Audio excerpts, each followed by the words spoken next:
I know what that looks like. What administrative workload, work mode? Work mode. Uh-huh. Yeah. Yeah. I got a closing today too. Congratulations. Yeah, for older lady. She's Mm-hmm. uh gonna be getting a 3 bedroom bungalow that her son and her daughter-in-law helped her get. So she's excited. That's what's up. Yeah. That's what's up. It's Um, interesting. At this microloan conference, one of the executives from Comerica was talking about how the housing market is. I mean, he didn't say it was coming to a screeching halt, but he was basically talking about it's bad news, right? So he shared a bunch of statistics about how, and we all know this. I mean, how there's more inventory. I mean, there's less inventory than there is demand. So as a result, people are not so gung ho to sell. And interest rates are kind of funky, especially people who bought homes over the last several years. It's not all that attractive to buy a home right now. And so they asked for Q&A, and I stood up and I asked them, I'm like, but what about the investors? You know, you offered all these statistics, um, and I imagine a lot of stuff was applicable to first-time home buyers. I mhm. was like, man, I can't speak to what's going on macro. Maybe I'm an anomaly, but I don't think it's the case. But I got plenty of work. I have plenty of work. Um, and so I asked the question because I just wanted to hear his response.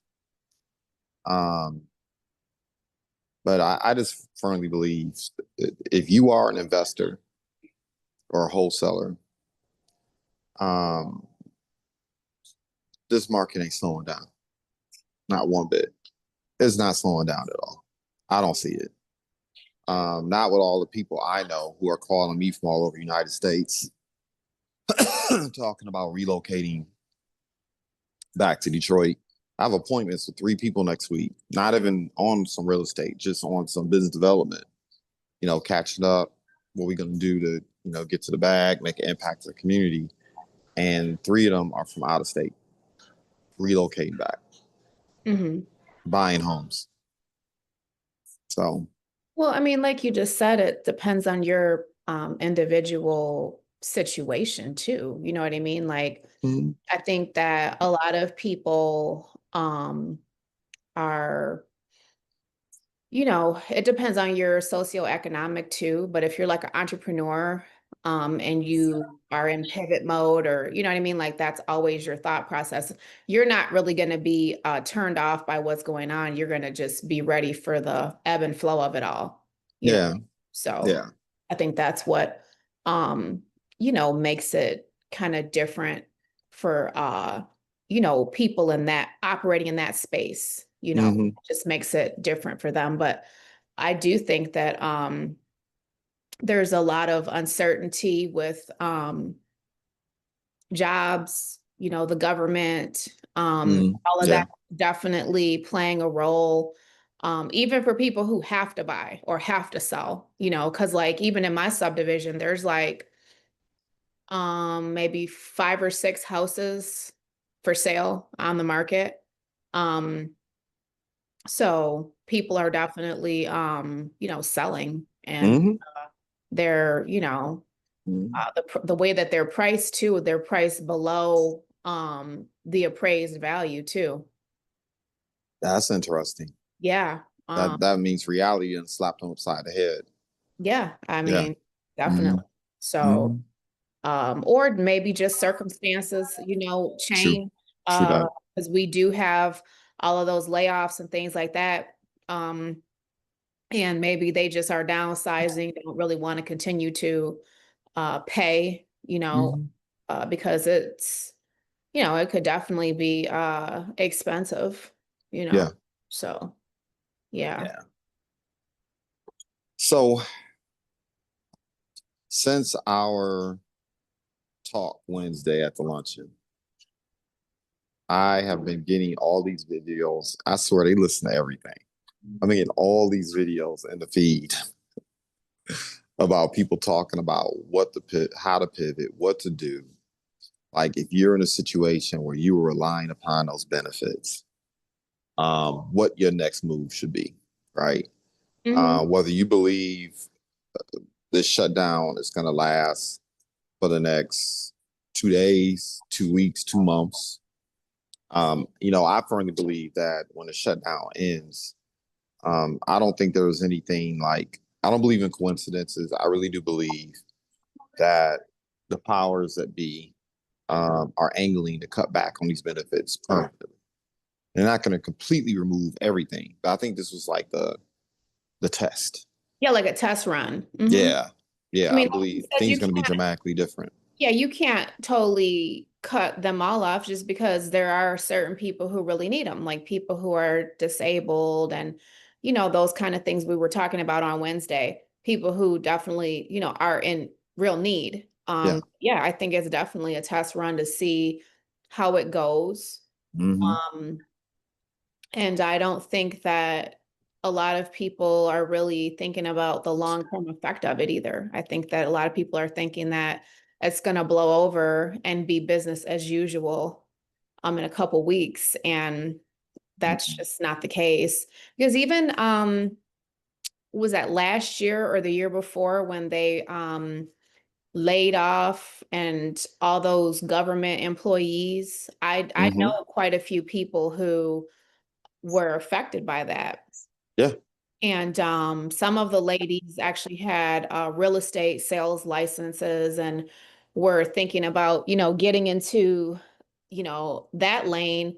But from my standpoint, like just as an outsider looking in, I think for somebody who's coming from a 9 to 5 background to pivot into the role of an entrepreneur where you have to kill what you eat literally. Mm.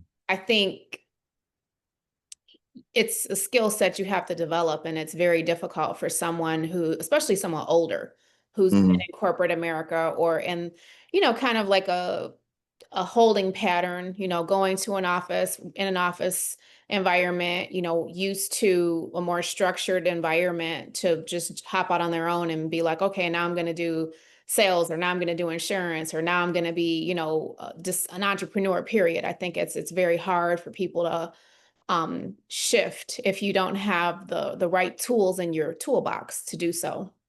Yeah. Yeah. Yeah. And what, let me say this too before we even begin. Look, if you are mentally or physically disabled, you just don't have the capacity to work a certain type of pace, a certain type of way. Um, if you are in a situation where you're just incapacitated, um, for real, because we know some people who are out here faking it. Like I know a lot of people who played the game to get these benefits, and they jump a rope up and down the street. You know what I mean? Mhm. But for those individuals where it's real,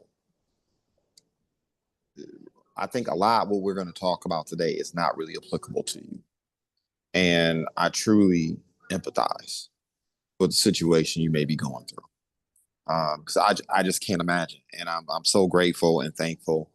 Um, and I'm also very empathetic for that reason as well. I know that Absolutely. my health is um, not something Yourself? I quote unquote. I mean, a lot of times it is luck, man. I agree. Family you're born Yeah. into, Yeah. Health is random car wealth. accident. Yeah, Yeah, a random car accident happens. Things can change real quick. So absolutely. I wanted to get that out there, right?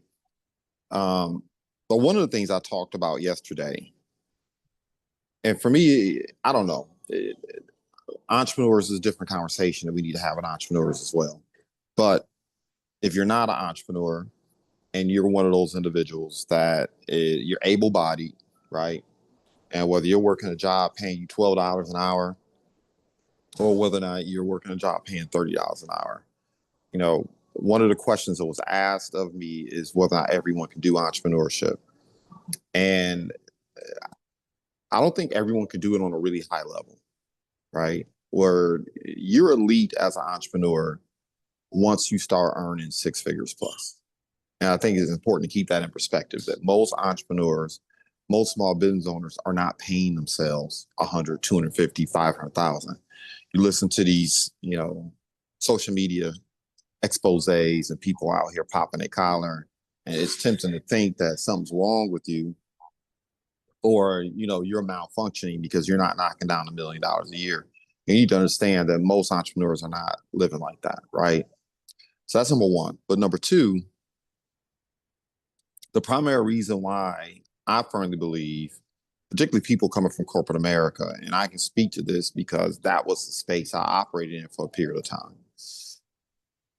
It's not that you can't do it, is that you get in your own way. What I share with the group was that the primary reason why a lot of people who have a lot of talent, a lot of skill stacks, a lot of capacity, ability, is you care too much what other people think. That I firmly believe that is the primary reason why individuals fail out the gate. They spend too much time getting stuck in paralysis by analysis.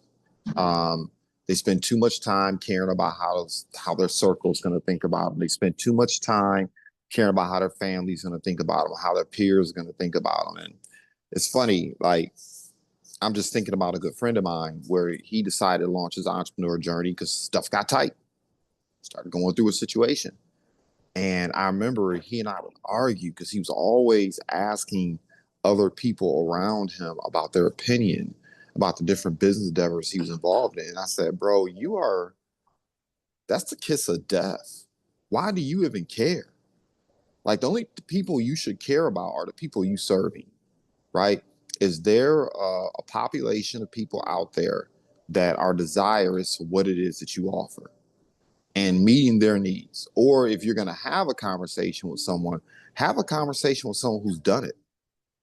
You should be asking, at least at the very least, ask another entrepreneur, not a part-time entrepreneur, not somebody calling themselves an entrepreneur and they really have a job that's supporting everything. I mean, somebody that got it out the dirt, got it out the mud, right? If you're going to ask someone about not necessarily even whether or not your thing is viable, because if they don't specialize in your industry or the product or service you're offering, that can be problematic too. But ask them what it takes to get the business off the ground, right? And I watched him struggle for like now going on 3 years, and he finally got that feeling in his gut that those of us who do this all have. There are days where you just don't give a F. Like I just don't care. Like I don't care. I don't care about your socioeconomic status, because you can be winning and sitting on the curb tomorrow. So I don't care. I don't Absolutely. care about your political affiliations. I don't care about the zip code you live in, the family you were born in. I don't care about your ethnicity. I don't care about any of that. The bottom line is there are days where you can get it. If you're within 5 feet of me and we make eye contact, you can get it, right? You can get this you're gonna get this introduction. You know what I mean? And I think where a lot of people fail. Like if you are, because here's the thing, and I want people to understand this. I'm not talking from academically. Like there have been 3 times in my entrepreneur journey where I've been on my knuckles. The most recent coming out the divorce, right? Where I didn't have clothes. My credit was getting destroyed because of the other party and some dumb mistakes I made as well. Um, I didn't have an address, not a permanent one to call home. I wasn't out on the street. That ain't gonna happen because I Right. always have to make sure I have, even if it's 3, 4 months, I'm gonna make 6. It doesn't matter. I'm gonna make sure I always have a roof over my head for my kids because I can live out of a brown bag, but I ain't gonna put my kids through some terrible situation, right? Right. Um, but I just need people need to understand that. Like I'm speaking from experience, right? And I'm thinking about the benefits that people are receiving because I don't know because I haven't been about that life, right? As Right. an adult, but from what I understand, these benefits that people have been receiving amount to somewhere between $275 and like $400. So when I've been going online doing research, I've been going online, even listening to other people's testimonies, that the average Joe, at least from what I've been able to ascertain, they're getting 375, 400. I've heard some people say they're receiving like 250 or 275 in benefits per month. And I'll be frank, I was listening to that and I was like, man, do you you know how many ways I can think of to earn just $300 in a day? And look, it's across the gamut. Nothing illegal. Maybe maybe you walk that gray area all the Well, I way to mean, yeah, the legit. first thing that I thought of was a gray area activity like panhandling at the gas station. Oh, I Like, was thinking about some other stuff. There's some other yeah. things you could do. I mean, no, I'm just There's saying, some people, yeah, like asking people at the gas station, like, yeah. hey, I'm kind of doing bad. Can you, help me out? Whatever. Man, But look. I mean, but you know what? It's a mindset too. Yeah, It really is a mindset because you're far removed from it. You, like you said the last time, oh, I don't even know how to like go about trying to get the benefits. Now I yeah.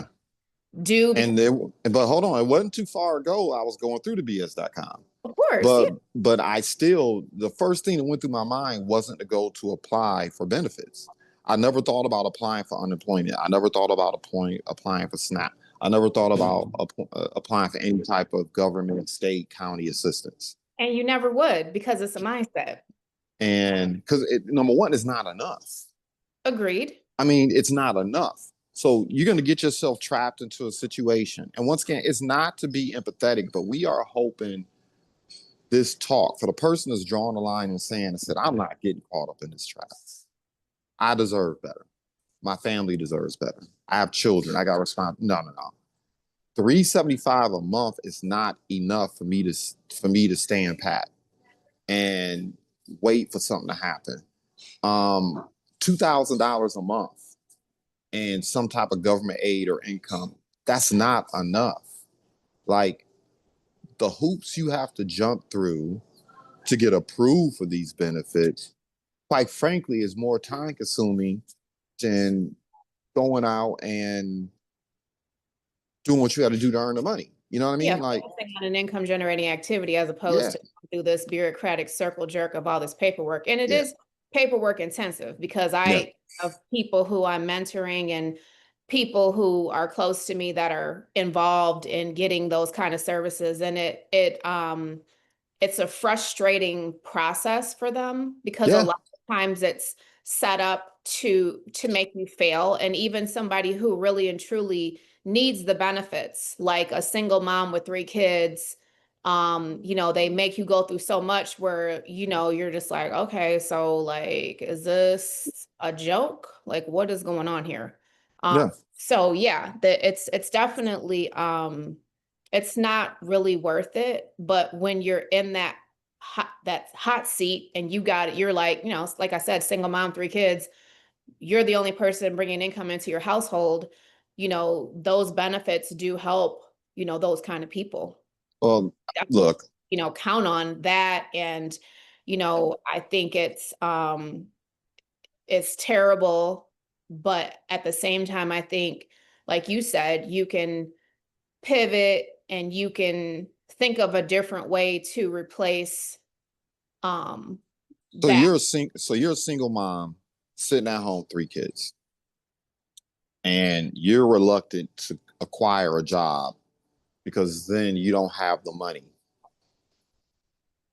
to take the kids to daycare. And let's say you don't have friends, you don't have family. Man, one of the first things I'm thinking about is calling up everybody I know with kids and being like, hey, is daycare expenses? Like, are things tight because of daycare expenses? You know, it's the daycare um, providing an optimal experience. Man, bring them kids over here. They'll get 2 warm meals. I will make sure they're not sitting down watching television all day.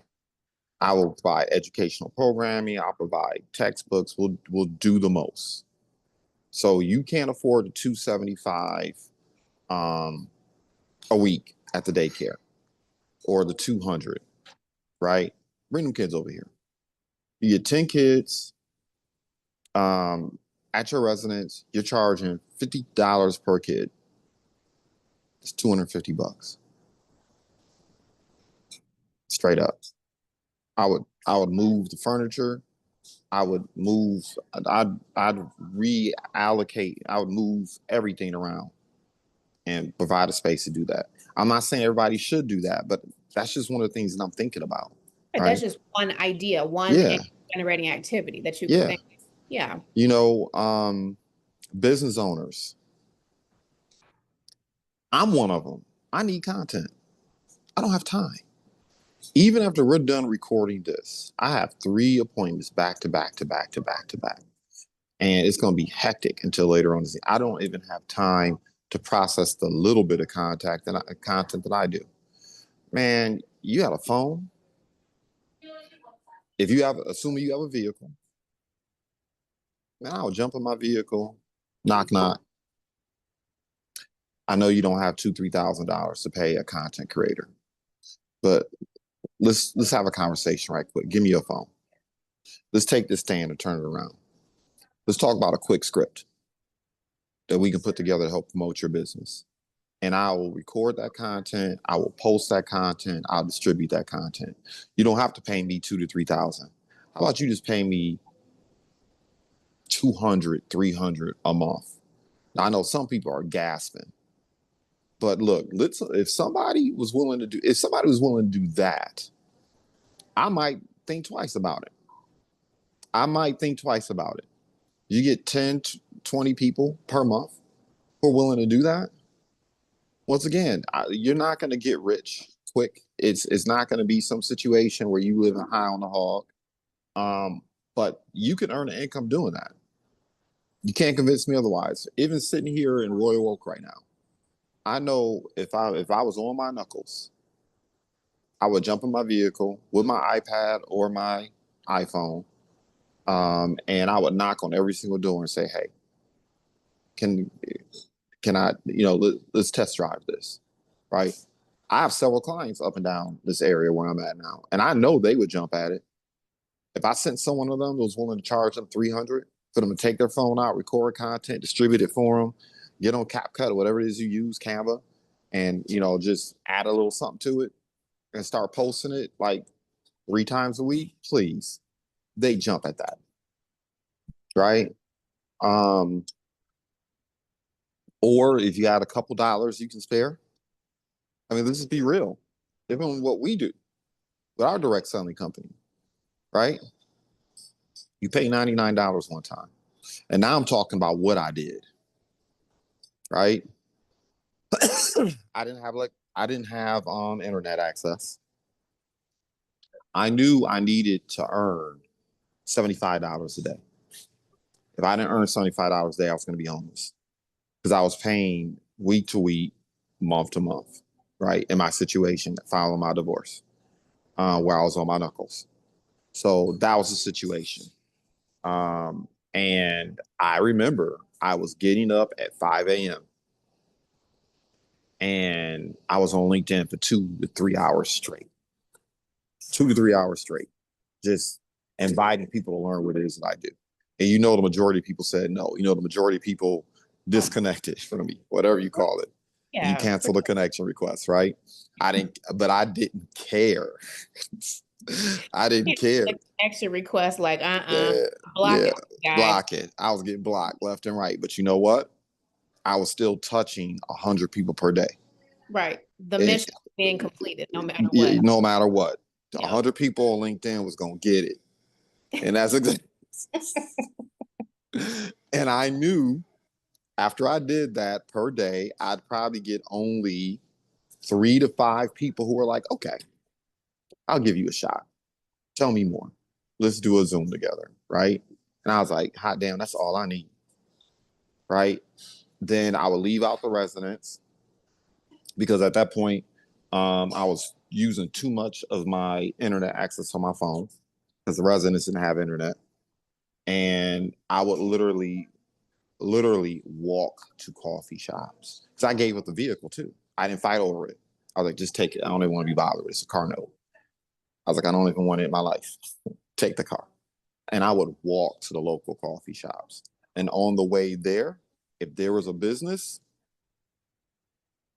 no soliciting, not interested. I didn't care. They all could get it. On a walk to the coffee shop, I knew I was going to walk for an hour, north, east, west, south. It didn't matter. Hour walk for every coffee shop that was in the area. On the way there, my name is Juwan Buford. I'm representative with ABC Company. You know, what I'm doing may or may not be for you, but I want you to know I'm a local representative, right? It was to the point where I forgot what store was it. It was some like Value World type situation, right? I remember I had a couple dollars scrubbed together. So I bought a couple pair of jeans, a couple pair of polo shirts, man. My jeans was getting worn out because I was wearing them every single day. Same jeans. Went and got some decent shoes. You know what I'm saying? A little $10, $20 shoes where your feet hurt after 3 hours walking in them. I didn't care. I had, bought myself a little inexpensive jacket so I didn't look like, make sure. Man, I didn't even have money for shaving cream. I used soap. Took soap, shaved myself up, right? If you look at some of my footage before the pandemic, I had hair. I got a fro for real. I cut it off because I couldn't afford the haircut. So I got it cut off, razor, with soap. You did it yourself? Yeah. Oh, wow. You know how long it takes when your hair is that long, even after a haircut? Man, yeah, I got in that mirror, took it all down. Oh, wow. With a razor and soap. And then I would knock on doors. And they, representative of so-and-so company. And once again, majority of them weren't interested. I didn't need everyone to say they were interested. I just needed 1 to 2 people per day to say, okay, I'll give you a look. I'll at least listen to you. Then I would get to the coffee shop because the coffee shop had internet access. And what am I doing? Calling every. I didn't care. If you were a family member, you got to call. If you were a quote unquote friend, you got to call. If we knew each other just from Facebook and I had your number, you got to call. Everyone in the coffee shop, like certain coffee shops, people see them coming. And by then they knew my name because I'd already talked to all of them. Right. I mean, I was in your face. And I was introducing it to everybody. And I knew if I introduced what I did to about, if I could, to about, we're not counting LinkedIn because I was harassing 100 people, but just live people. If I knew if I was able to somehow touch 10 to 20 people live per day, it would create a situation where I would have 5 at-bats per day. 5 at-bats. All I needed was 2 yeses. 2 yeses, $400. Right? But let's say it was $200. Say I was just starting out. $200, which was $100 more than what I needed. So now I could go to the local Kroger's, which is what I did. I bought the same stuff, man. I bought some frozen vegetables, a piece of chicken that I could, put in a pot. It was a piece of chicken, frozen vegetables every single day without fail. Throwing some rice, and then if it was like I needed something special, Treat yourself. treat myself. Yep. Man, I'd find some a coffee mocha, or I don't know, maybe buy a thing of sushi. I was feeling myself, so I got 3 yeses per day as opposed to 2. Man, straight up, and that's what it was. And once again, what I'm saying to individuals is this. I mean, I was walking around looking like spam. I was on some scrub stuff. No transportation, same clothing every single day, eating the same food every single day. Yeah, but you were still neat and clean and presentable and looked professional enough to present. Enough to. Yeah, and to get people to sign up. So yeah. And I'm just saying, look, you can do it. Like, to be transparent with you, I'd probably lean more into the wholesaling because I'm walking the community. So I probably would have leaned more into the wholesaling. But the modus operandi wouldn't have changed. It would still be LinkedIn today. That's just my jam. Some people you might play better on Instagram. Some people you might play better on TikTok. Whatever your jam is. My jam is LinkedIn. I would do the exact same thing. I would get up 2 hours straight, boom, hit it. Then I would just knock on doors, particularly business owners' doors. And first getting yelled out, I just don't care. Right. Um, yeah, I would do the exact same thing. I'd find a coffee shop that had internet access. Because obviously, if you on your knuckles, you can't pay for the best or top plan on your cell phone. And also you got to go where people are at. So people aren't going to be, in my living room. I got to go where there's people. Some, Right. I mean, it might be the mall. It might be a restaurant. Anywhere where there's people and there was internet access, I was going to put myself there. And I was going to talk to everybody. Talk to everybody. I was relentless. I didn't care what anyone thought. And hey, you know, just after 2 weeks of doing that, it's crazy to even think about it. After 2 weeks of doing that, I put myself at a point where I was earning more than 70% of the US population. And I wasn't even firing on all cylinders. Like it was bad news. You know what I mean? Like, um, and to be transparent with you, I mean, let's say my children were with me every single day during that process, they will be coming with me. They will Those become, assistants. yeah, they will be coming with me, right? And you know what? There were days where they did come with me. And the business owners would see my kids. Oh, that's so cute. I'm like, man, I got you. You about to listen to me now. You see with my two kids, you feeling some kind of way. You want to support me? Let's go. Right. I didn't care. I straight up. I did not care. Um, and I'm just thinking about it. I mean, you have people who have, I mean, you had eBay. It's once again, it's not my jam. It's not my jam, but I'm not above going to the bins. I wouldn't be above going to Salvation Army. I wouldn't be above buying things from discounted places, just cutting off my room. I ain't got to sleep on the bed. Get a blow up, sleep on that, take the other side of the room, make sure the lighting's well, get them pictures in, post it. Wouldn't be above doing something like that. You know what I mean? Like people just, it's the pride. It's the pride. Like I shouldn't have to do this. Like if you're in a situation where your back is against the wall, you shouldn't be prideful about anything. There ain't nothing to be prideful for. Like, I don't know. Those are my thoughts. I've been talking for a minute, but You've been given some good tips, and like you said, it was at a point where you were really, really financially down that you had that aggressive plan of action, So I think it's a good message for people who are maybe in a situation now where they're maybe struggling, and not everybody has the mindset to do it. Sometimes it doesn't dawn on a person like, oh, I could do this, this, and this, until they hear someone else talking about it. You know what I mean? So I think mm, that it's important to get the message out. We've all had to start over. I know I have. I've had to start over.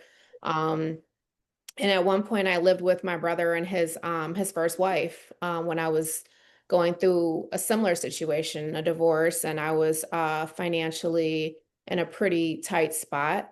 Um, but I still just kept going. I had different opportunities and I made it work, and then I got that bartending job, and that definitely was a game changer. That helped a lot. mm, Because that's a good job to have, because anything bartending, waitressing, you're going to be meeting people every day and talking to yeah, people every day. And yep, that's the beauty of that kind of a job. Is that, like you said, you have to go where the people are.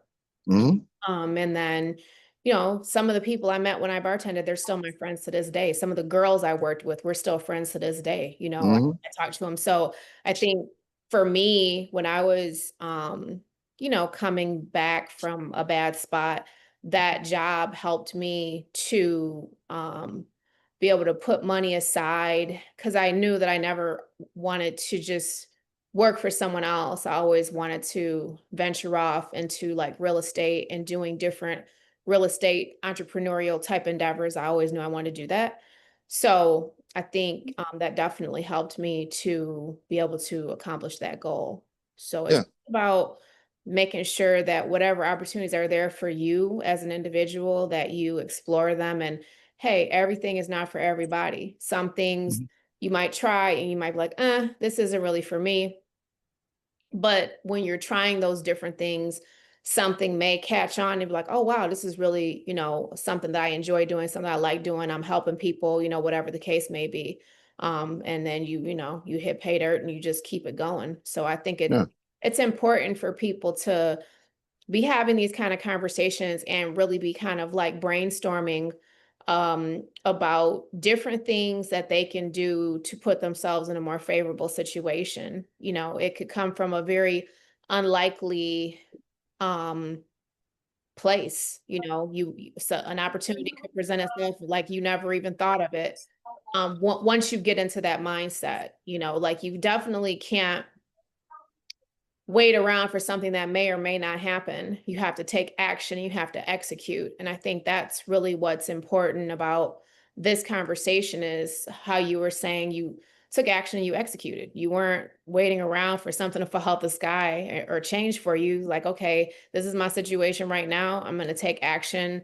I'm going to make a way out of no way. Like you said, you were on LinkedIn. And I agree, LinkedIn is a great tool because everyone on LinkedIn is serious. It's not like Facebook where you get like all this tabloid fodder and like, Mm, different things that are like just more fluff and hmm fancy, like you were talking about like the Instagram ballers that are like, "Hey, I'm on a yacht and I got, hmm blah blah blah blah blah." Like it's not reality, a lot of it. It's not reality and it's not um really coming from a credible place.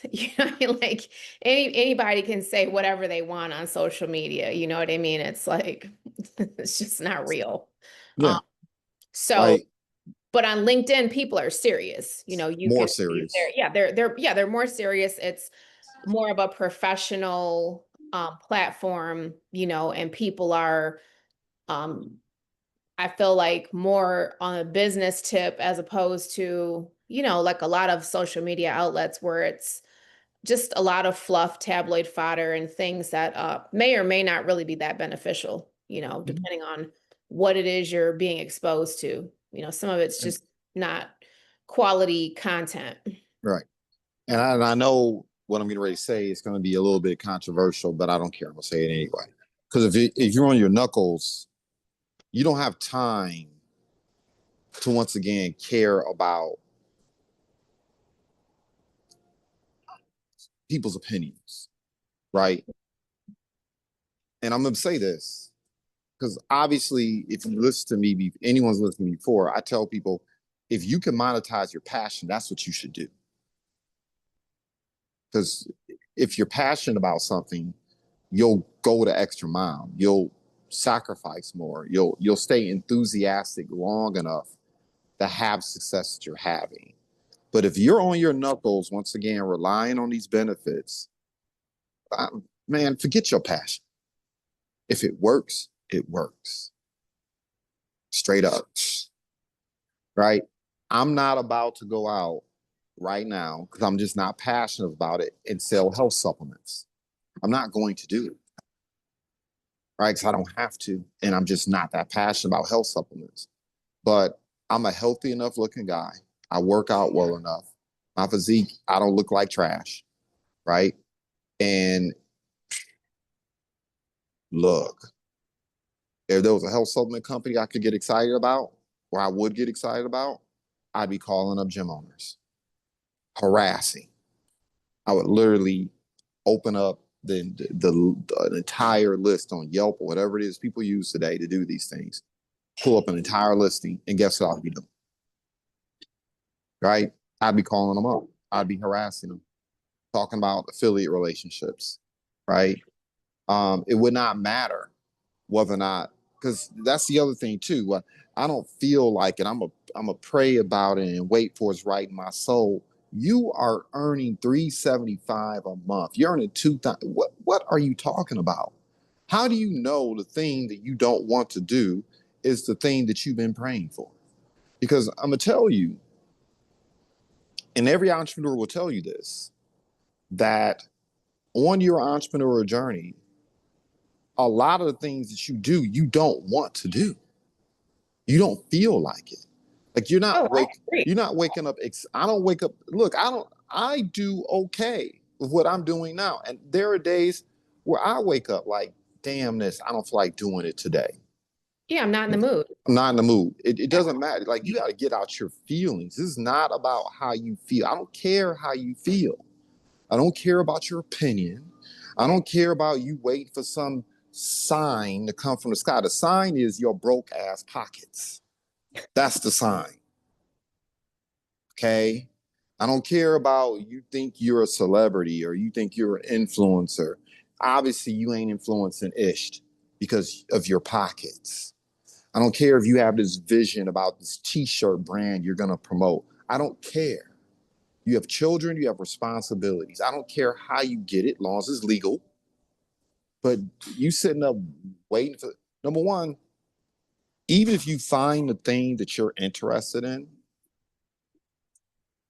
like success is not going to be found in your comfort zone. You're waiting for things to be comfortable for you. That's not where you find success. I can't remember the last time I had a comfortable day. But because I can't remember the last time I had a comfortable day, I'm not on some check to check, day to day. I'm not even month to month anymore. But I can go a couple months and not have to earn the money that's directly connected to me getting up. My businesses will pay whether I roll out of bed or not. But how do you get there? You get there by stacking the brick day by day. You Being get there. consistent, being You get positive. there. Yeah. Yeah. Because what ends up happening too is underestimate, people overestimate what you can get done in the short term and underestimate what you can get done in the long term. Right. And there are no overnight success stories. You just learn about the people overnight. Because while you were doing whatever the hell you were doing, that person was grinding day in and day out. I know the activity that I'm doing today is not going to pay off tomorrow. The activity that I'm doing today is not going to pay off a week from now. Most of my payoff from the activity I'm doing today is not going to come until 3, 6 months down the line. The relationships I'm developing, that I developed over this past week, most of them aren't going to come to fruition for another month or two. And I'm pretty effective at my follow up and communicating the value prop. And I still know that. And you have to be patient enough to understand and stack the small wins over and over and over and over and over again. Give yourself time to cook, give yourself time for momentum, right? And for God's sakes, don't listen to people who share your problems. They don't have answers for you. If they did, they wouldn't share your problems. For, Right. like, don't do it to yourself. You know, Well, like you said, like the trauma bonding, like let's get out of, oh, you let's got, get into the execution mode. Let's get into, okay, this is the issue. I need a solution. Let's be solution and goal orientated because, times are changing right now very rapidly mm-hmm. and they're not changing for the better. And so No, your attitude and your mindset is going to determine your latitude and what you're going to be able to accomplish.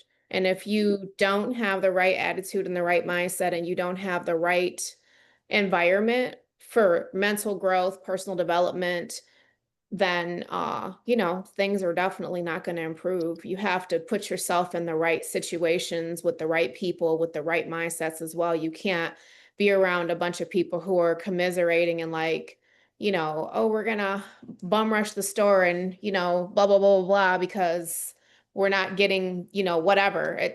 That's counterproductive thought process. It's not going to get you anywhere. It's like jogging in place on a hamster wheel. It's not going to get you anywhere. Everybody else's goal and solution orientated problem solving and jogging around the track, not jogging in place. And that's what your mindset needs to be. And you need to surround yourself by people who have that kind of mindset, even if you don't feel like it, like you feel down. That's why you want to get in those circles so you can get built up mm-hmm. for Yeah, sure. yeah. I mean, yesterday, I'm using yesterday because the last 2 days, I was kind of in a space forced to operate within that ecosystem for 2 days. I made that commitment. But man, if I was sitting at a table or if I was talking to someone or if a group of people gravitated towards me or if I decided to put myself in other people's space, if anyone was talking about anything negative, I immediately turned around and went on about my business. I got up from the table. I got out of the space because you can't make smart, positive decisions when you are in a negative space. You can't. When you are literally like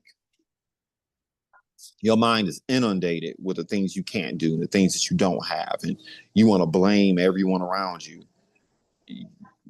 That's not a mindset to create solutions. Your creativity is blunted, No, right? it's crippled and Yeah, stymied because you don't have the right synergy around you. yeah. And that's why like a lot of times, like even when we have our discussions, when we're having like our meetings, how I talked about like cutting certain people off, including Mm, people close to me.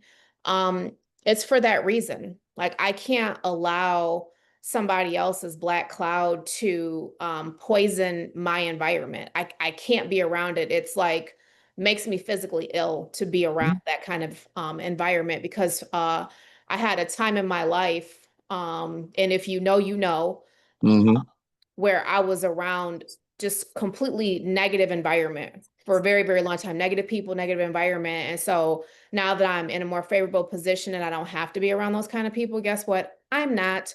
And it's just that simple. mm-hmm, So, you know, it's garbage in equals garbage out. And if you don't want that kind of mindset, you have to put yourself in a more positive environment and you can't trauma bond with people and you know, get on the pity party, like, okay, this is what's happening, but you know, I have to do X, Y, and Z to move past it, you know, to get mm-hmm. along with everything what I'm doing, you know, that's just what it is.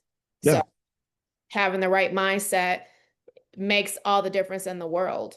Mm-hmm. Yeah. You know, and let me say this about that too.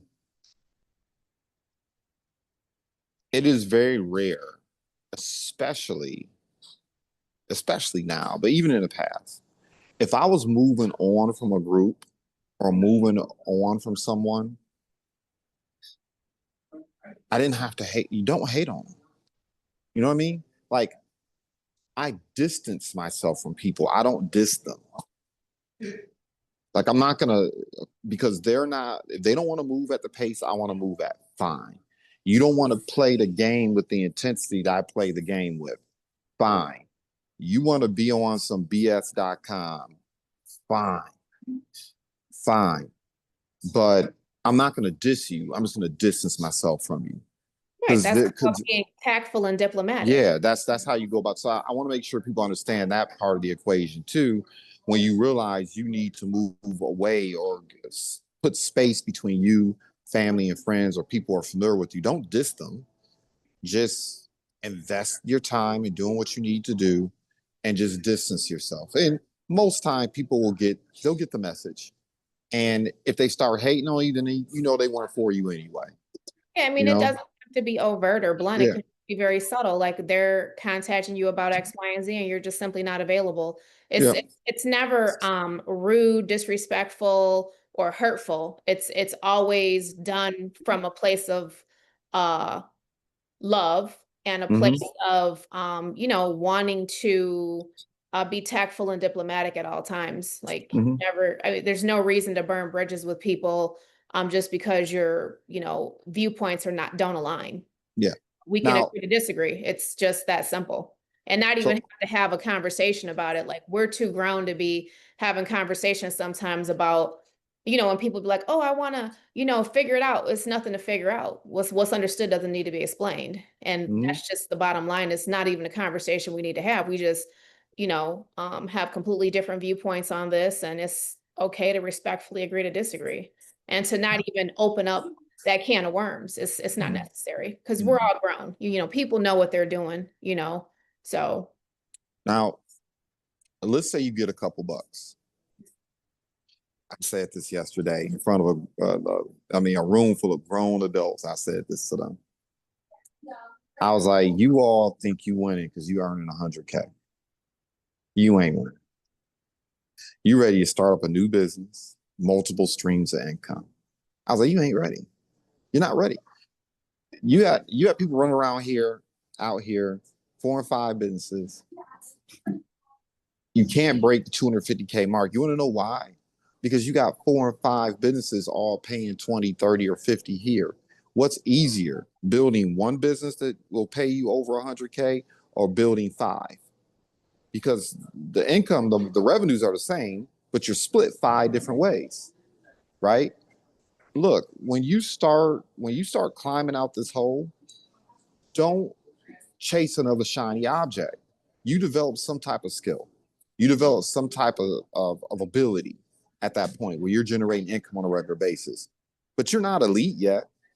You're not crushing it. You need to keep doing whatever the hell it is you were doing once you start generating income on a consistent basis. You need to double down on that ferociously. Don't let some knucklehead run up on you talking about, and I mean, unless it's like so interwoven and related that it just makes sense, don't do it. Right. Don't do it. That's number one. Number two, don't get credit cards because you're going to be tempted to do it. You're going to be tempted to do it. You start earning some additional income. It's like, okay, all right, I can get myself a place to stay. Okay.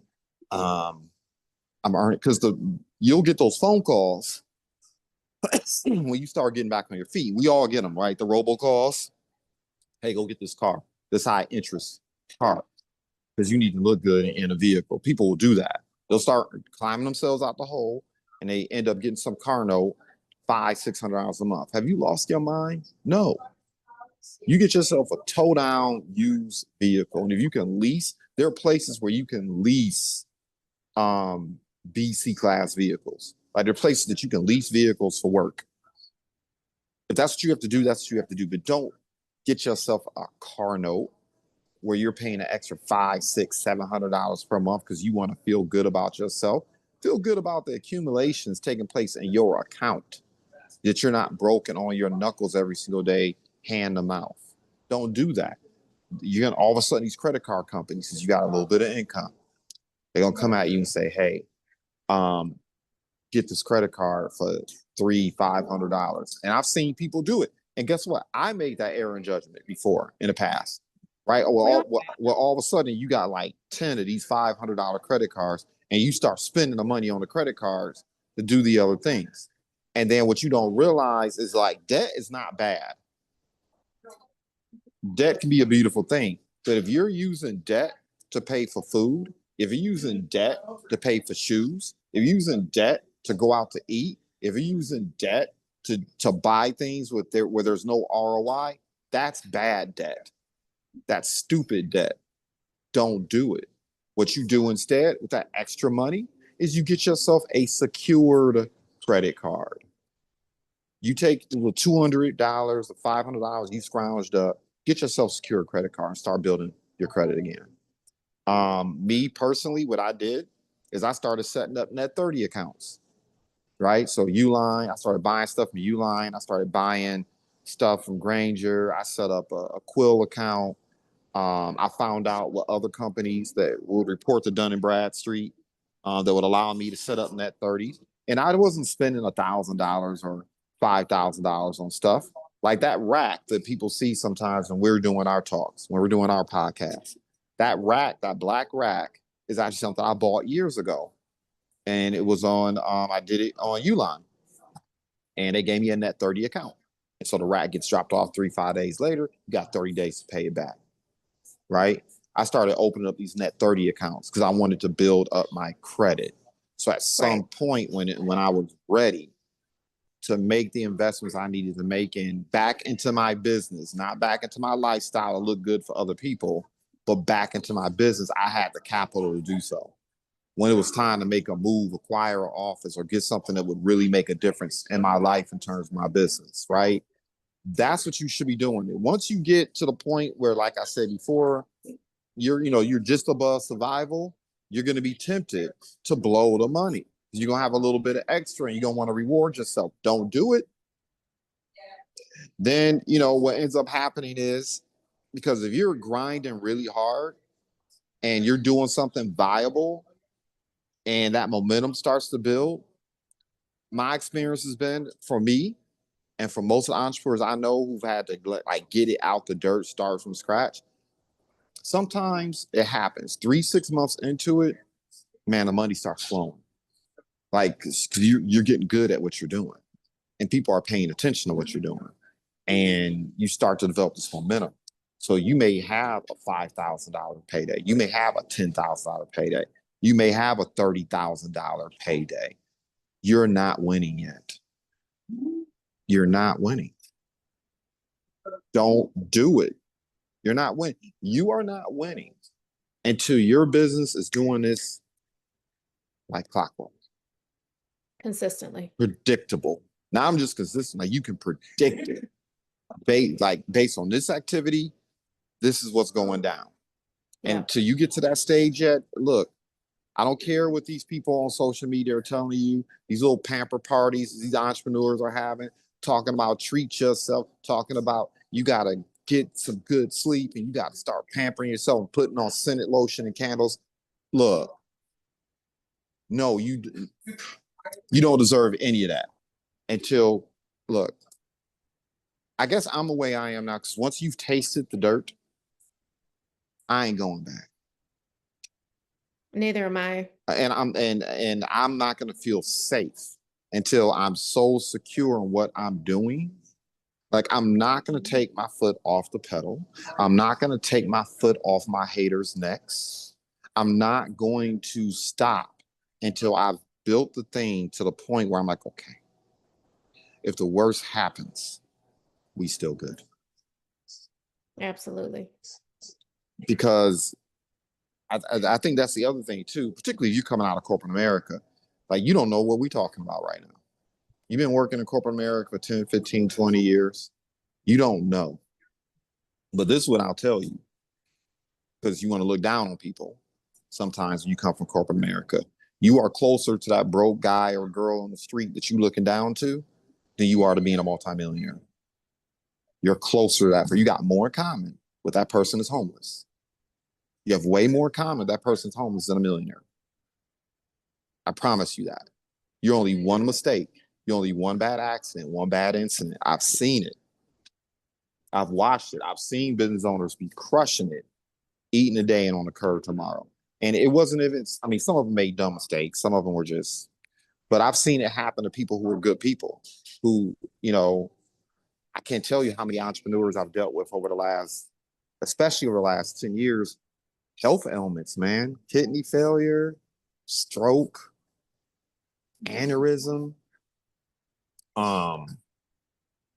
seizures, Cancer, heart transplants, all that stuff. everything. Develop, what's that autoimmune deficiency? I've been hearing more and more about that for some reason. Yeah. People like adult lupus, like maybe they had, I don't know, but it showed up randomly in their adulthood. MS too. MS is yeah. That Yeah. affected a lot of people. Yeah. Man, look, you can get down bad real quick. Yeah. That's the other reason why, because I know my health is not promised. I know tomorrow's not promised. It's not promised. Yeah. So you got to get it. Yeah. You got to seize the day and make the most of it. Yeah. So, I don't know. Hopefully some of this landed. I mean, I could think, I mean, you already know me. I could think of 5, 6 other, probably 100 other ways to earn money, right? I was sitting back thinking about it today. I'm really good with MailChimp. I know most of these business owners don't know what a CRM or a contact manager is. Man, I would go to these business owners. I'd be like, okay, here we go. These collision shop owners, even some of these people who are like auto brokers, right? Man, they ain't using contact managers. Oh shit. These people who have these salons.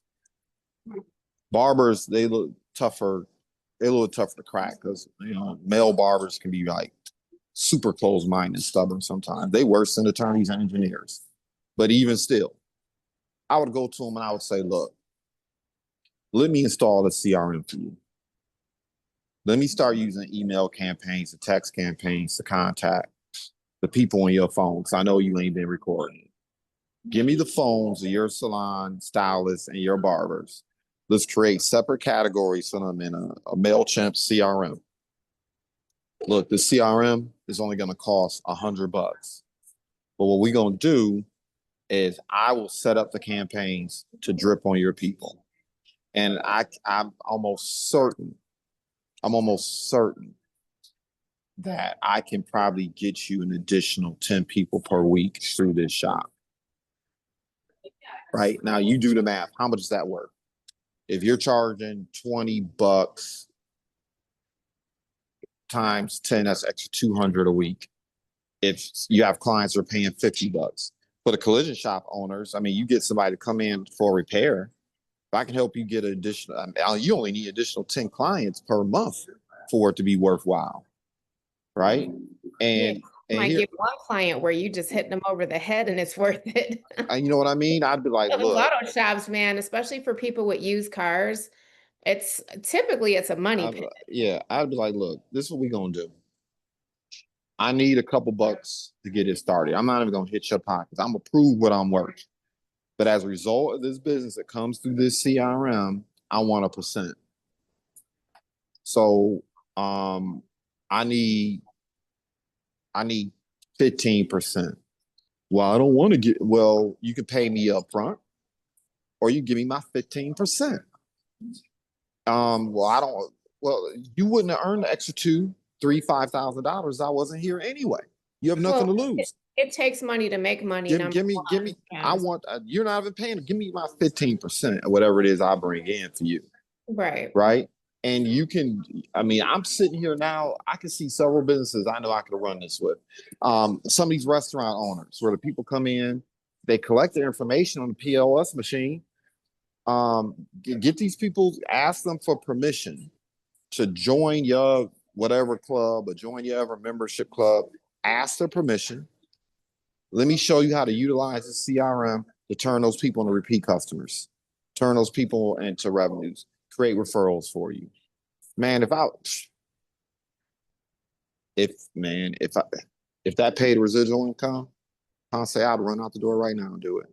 Yeah, it's just a mindset, I'd run out the door and do it right now. I would actually do that. Matter of fact, this is what I'm going to do because I've had a mind to do this, and this is something I know I can train other people to do. I believe I am. I'm gonna start like I'm just gonna beta test this a little. I'm gonna set aside a little slither of time, and I'm gonna start approaching business owners and asking them, "Hey, if I can show you a way to increase their revenues by an additional, let's say, even if it's just 25%, I want like 10, 15% of the increase. Let me get, because I want to see business owners win, but I can't do it for free. But these business owners are like sleeping on the data. They're sleeping on their contact list. They're sleeping on how important it is to stay in regular contact with the people who have spent their money with them, right? And that's what I'm gonna do. I'm like, you ain't gotta charge me anything up front. Let's just let's make this happen. Let's make this happen. Like, man, don't even get me.